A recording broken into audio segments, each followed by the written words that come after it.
Students, welcome again our free tutorial YouTube channel. This is Nisha Pawar. हम लोग यहाँ पे अकाउंटिंग के बारे में स्टडी कर रहे हैं। हमारी लास्ट वीडियोस में मैंने आपको अकाउंटिंग का मीनिंग, कैरेक्टरिस्टिक्स, ऑब्जेक्टिव्स के बारे में बताया था और साथ ही बुक कीपिंग, अकाउंटिंग और अकाउंटेंसी में क्या डिफरेंसेस होते हैं और इनके क्या मीनिंग होते हैं उसके बारे में बताया था। तो उन वीडियोज़ के लिंक आपको नीचे डिस्क्रिप्शन बॉक्स में मिल जाएंगे। आज की जो हमारी वीडियो है उसमें हम ब्रांचेस ऑफ अकाउंटिंग या फिर इसको आप सब फील्ड्स भी बोल सकते हो के बारे में स्टडी करने वाले हैं। साथ ही हम इसके जो यूज़र्स होते हैं उनके बारे में भी डिस्कस करेंगे। तो हमारा फर्स्ट टॉपिक है ब्रांचेस और सब फील्ड्स ऑफ अकाउंटिंग। तो इसके मेन 3 ब्रांचेस होते हैं या फिर बोल सकते हो कि 3 सब फील्ड्स होते हैं। फर्स्ट आपका होता है फाइनेंशियल अकाउंटिंग, सेकंड आपका होता है कॉस्ट अकाउंटिंग एंड थर्ड आपका होता है management accounting. Branches of accounting में आपका जो फर्स्ट टॉपिक है वो है फाइनेंशियल अकाउंटिंग। तो फाइनेंशियल अकाउंटिंग वो होती है जिसमें आप फाइनेंस से रिलेटेड सारे ट्रांजैक्शन, सारे इवेंट्स को रिकॉर्ड करते हो, उनको समराइज़ करते हो, उसके बाद उनका रिजल्ट इंटरप्रेट करके अपने यूज़र्स को कम्युनिकेट करते हो। तो हम जो अभी अकाउंटिंग कर रहे हैं वो आपकी फाइनेंशियल अकाउंटिंग ही है। हम इसमें क्या कर रहे हैं, हम सबसे पहले हमने अपने ट्रांजैक्शंस रिकॉर्ड किए जर्नल में, उसके बाद हमने लेजर मेंटेन किया, उसके बाद हम ट्रायल बैलेंस और trading and profit and loss account बना रहे हैं। प्रॉफिट एंड लॉस अकाउंट से हम हमारे बिजनेस का नेट प्रॉफिट और नेट लॉस कैलकुलेट करते हैं। उसके बाद हमने बैलेंस शीट बनाई, तो बैलेंस शीट में हम लोग अपने बिजनेस की फाइनेंशियल पोजीशन के बारे में पता लगाते हैं। तो इन शॉर्ट आप बोल सकते हो कि फाइनेंशियल अकाउंटिंग वो होती है जिसमें आप फाइनेंशियल स्टेटमेंट मेंटेन करते हो और अपनी इंफॉर्मेशंस अपने यूज़र्स तक पहुंचाते हो। उसके बाद सेकंड आपका टॉपिक है कॉस्ट अकाउंटिंग। तो कॉस्ट अकाउंटिंग क्या होती है कि जिसमें आप कॉस्ट से रिलेटेड अकाउंटिंग करते हो। आप अपने प्रोडक्ट्स की कॉस्ट निकालते हो, जो भी एक्टिविटीज़ होती हैं उनकी कॉस्ट आप निकालते हो। तो ये सब काम आपके कॉस्ट अकाउंटिंग में होते हैं। कॉस्ट अकाउंटिंग का मेन ऑब्जेक्टिव होता है अपनी कॉस्ट को कम से कम रखना और प्रॉफिट्स ज़्यादा से ज़्यादा कमाना। उसके बाद थर्ड आपका है मैनेजमेंट अकाउंटिंग। तो मैनेजमेंट अकाउंटिंग में आप मैनेजमेंट से रिलेटेड सारी अकाउंटिंग होती है। इसमें आप अपने फंड्स, अपने कॉस्ट, अपने प्रॉफिट्स के बारे में अकाउंटिंग करते हो और फिर आपके मैनेजमेंट को उससे हेल्प मिलती है डिसीजन मेकिंग करने में। ठीक है, तो एक तरह से आप बोल सकते हो जो मैनेजमेंट अकाउंटिंग होती है वो आपकी हेल्प करती है डिसीजन मेकिंग में। तो मैनेजमेंट अकाउंटिंग में आपका फाइनेंशियल अकाउंटिंग साथ ही कॉस्ट अकाउंटिंग दोनों इंक्लूड होते हैं। उन्हीं के बेसिस पे ही कोई भी बिजनेस एंटरप्राइजेज अपने आगे फ्यूचर के लिए डिसीजंस लेती है। इसके अलावा आपके 2 और सब फील्ड्स हैं। एक है आपका टैक्स अकाउंटिंग, एक है आपका सोशल रिस्पॉन्सिबिलिटी अकाउंटिंग। तो टैक्स अकाउंटिंग क्या होता है कि इसमें आप अपने टैक्स से रिलेटेड अकाउंटिंग करते हो। एक बिजनेस एंटरप्राइजेस को कितना टैक्स पे करना है उसका कैलकुलेशन पार्ट आपका टैक्स अकाउंटिंग में आता है। उसके बाद सोशल रिस्पॉन्सिबिलिटी अकाउंटिंग। तो देखो, कोई भी बिजनेस एंटरप्राइजेस बिना सोसाइटी के ऑपरेट नहीं हो सकता। सोसाइटी ही आपको इंफ्रास्ट्रक्चर देती है, साथ ही आपको फैसिलिटीज़ देती है जिसके अकॉर्डिंग आप अपना बिजनेस स्टार्ट कर पाते हो। तो हर बिज़नेस की सोसाइटी के लिए भी कुछ रिस्पॉन्सिबिलिटी होती है।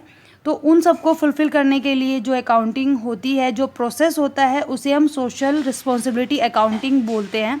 तो बिज़नेस को बहुत सारे कंट्रीब्यूशन करने पड़ते हैं सोसाइटी के लिए। उसमें से कुछ हैं जैसे कि वो उनको एम्प्लॉयमेंट दे, उनको जो प्रोडक्ट दे रहा है उसकी क्वालिटी अच्छी होनी चाहिए, उसकी ड्यूरेबिलिटी अच्छी होनी चाहिए, साथ ही आपके कस्टमर्स को सेटिस्फेक्शन मिले। तो जो भी आप अपनी सोसाइटी को के लिए जो भी काम करते हो, जो भी कंट्रीब्यूशन करते हो, तो उससे रिलेटेड जो प्रोसेस आपका होता है उसकी अकाउंटिंग आपकी सोशल रिस्पॉन्सिबिलिटी अकाउंटिंग में आती है। तो ये आपकी ब्रांचेस थी अकाउंटिंग की। इस ईयर में 11th क्लास में हम लोग सिर्फ फाइनेंशियल अकाउंटिंग के बारे में पढ़ेंगे। बाकी की जो अकाउंटिंग है वो आप जैसे जैसे आगे अपनी क्लासेस इनकी करते जाओगे तो उसी हिसाब से आप अपना पढ़ते रहोगे। ठीक है, तो हमारा नेक्स्ट टॉपिक इसमें है यूज़र्स ऑफ अकाउंटिंग। तो ऐसे कौन कौन से यूज़र्स हैं जिनको आपकी अकाउंटिंग इन्फॉर्मेशन की ज़रूरत होती है या फिर जो आपके बिज़नेस की कंडीशन के बारे में जानना चाहते हैं। तो इसमें आपके 2 टाइप के यूज़र्स होते हैं। फर्स्ट आपका इंटरनल यूज़र, सेकंड आपके होते हैं एक्सटर्नल यूज़र्स। तो इंटरनल यूज़र्स वो होते हैं जो आपके बिज़नेस एंटरप्राइजेज़ के अंदर ही होते हैं और उनका आपके बिज़नेस इन्फॉर्मेशन से डायरेक्ट इंटरेस्ट जुड़ा हुआ होता है। उसके बाद जो एक्सटर्नल यूज़र्स होते हैं वो कौन होते हैं? वो होते हैं जो आपके बिजनेस एंटरप्राइजेस से बाहर होते हैं और उनका आपके बिजनेस एंटरप्राइजेस से कोई भी प्रेजेंट या फ्यूचर में इंटरेस्ट उनका कनेक्टेड होता है, ठीक है। और इनको सिर्फ आपकी जो पब्लिश्ड रिपोर्ट होती हैं, जो आपकी एक्सटर्नल रिपोर्ट्स होती हैं, वही लेने का इनको राइट होता है। ये आपकी किसी भी तरीके की इंटरनल इन्फॉर्मेशन या फिर अनपब्लिश्ड इन्फॉर्मेशन नहीं ले सकते और ना ही वहाँ तक इनकी पहुँच होती है। इनको कौन कौन सी इन्फॉर्मेशन दी जाती है? जैसे कि आपके प्रॉफिट एंड लॉस अकाउंट के बारे में, बैलेंस शीट के बारे में, आपका cash flow statement, fund flow statement, ऐसे इनके बारे में इनको इन्फॉर्मेशन दी जाती है। तो इंटरनल यूज़र्स में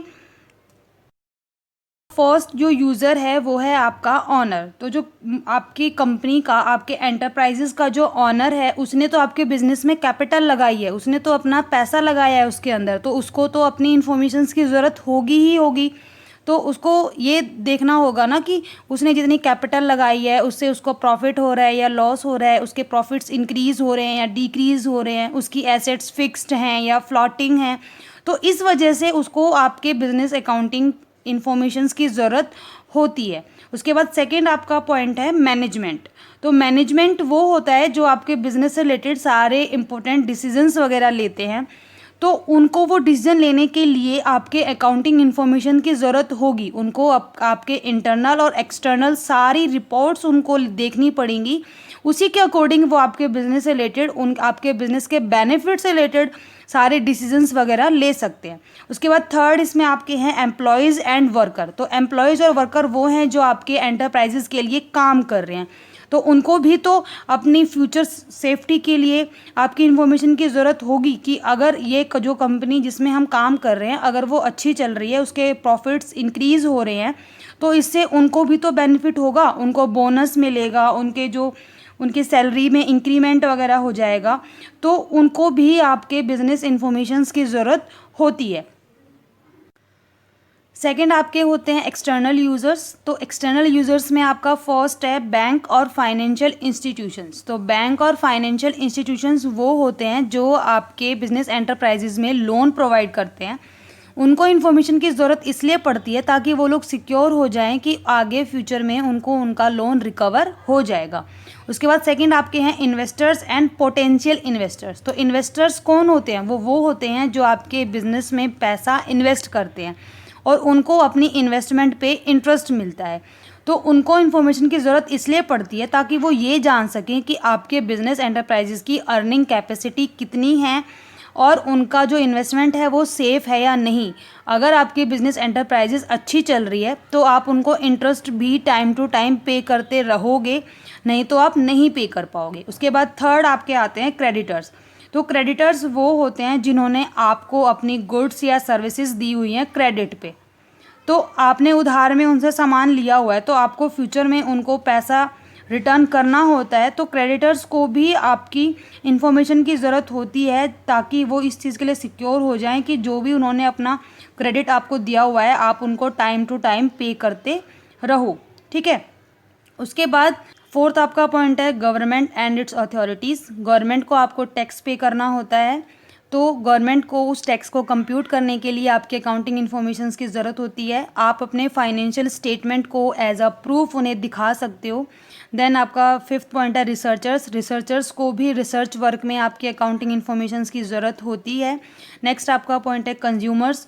तो कंज्यूमर्स तो वही होते हैं जो आपके प्रोडक्ट्स को यूज़ करेंगे, जो आपकी एंटरप्राइजेस जो भी उनको सर्विस प्रोवाइड करेगी उनको वो कंज्यूम करते हैं। तो इसलिए भी उनको अपने बिजनेस की अकाउंटिंग इन्फॉर्मेशंस देनी होती हैं। उसके बाद नेक्स्ट आपका पॉइंट है पब्लिक। तो जैसे जो भी एंटरप्राइजेज होती है उसकी सोसाइटी के लिए भी कुछ रिस्पॉन्सिबिलिटी होती है। वो उनको एम्प्लॉयमेंट देती है, साथ ही उनको प्रोडक्ट देती है, कस्टमर सेटिस्फेक्शन देती है। तो इन सब कामों के लिए उनको सोसाइटी के को भी अपनी इन्फॉर्मेशंस प्रोवाइड करनी होती हैं। तो ये हमारे यूज़र्स थे और साथ ही हमने ब्रांचेस के बारे में स्टडी किया। आज की वीडियो में अगर कोई डाउट है, कोई भी आप क्वेश्चन पूछना चाहते हैं तो आप हमारे कमेंट सेक्शन में कमेंट करके पूछ सकते हैं। हमारी नेक्स्ट वीडियो में हम अकाउंटिंग के कौन कौन से फंक्शंस होते हैं, इसके क्या एडवांटेजेस हैं, क्या इसकी लिमिटेशंस हैं, उनके बारे में स्टडी करेंगे। Thank you.